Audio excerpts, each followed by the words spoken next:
मला कमीत कमी 550 ते 550 मताधिक्य एवढं मिळेल असं माझा आत्मविश्वास आहे. रणजित सिंह मोहिते पाटलांशी काय संपर्क झालाय? एका बाजूला आपल्याकडे संख्याबळ आहे, दुसऱ्या बाजूला नारायण आबा असतील, उत्तम जानकर असतील आणि अभिजित पाटील असतील, हे देखील नाराज आहेत. ते उघडपणे म्हणतात की आम्ही राष्ट्रवादी शरद पवार पक्षाच्या उमेदवाराला मतदान करणार नाही. मुळातच आपल्या सर्व बांधवांना पण माहिती आहे की माझे सर्वांचेच घनिष्ठ संबंध आहेत.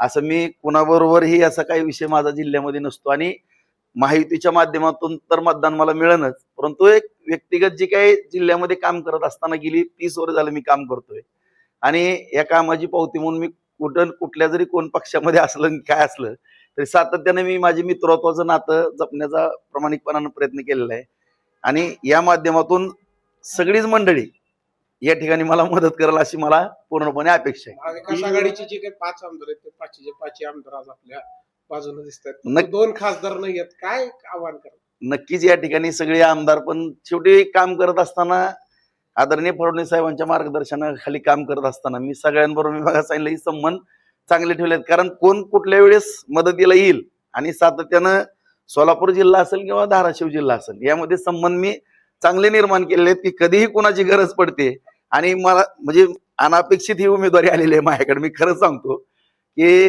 प्रामाणिकपणाने सांगतो की पार्टीनं माझ्यावरती विश्वास टाकलेला आहे आणि विश्वास टाकण्याचं कारणच मला दिसून येतं की सगळ्यांबरोबर असलेले सलोख्याचे संबंध. जे आमदार आपल्याला पाठिंबा देत आहेत त्यांना आपण भेटणार, जानकर असेल, नारायण पाटील. हो, सगळ्यांना भेटणार. आता शेवटी मतदान घ्यायचं म्हणल्यानंतर सगळ्यांचे आशीर्वाद घेणं, सगळ्यांच्या गाठी भेटी घेणं ते उमेदवाराचं कामच असते.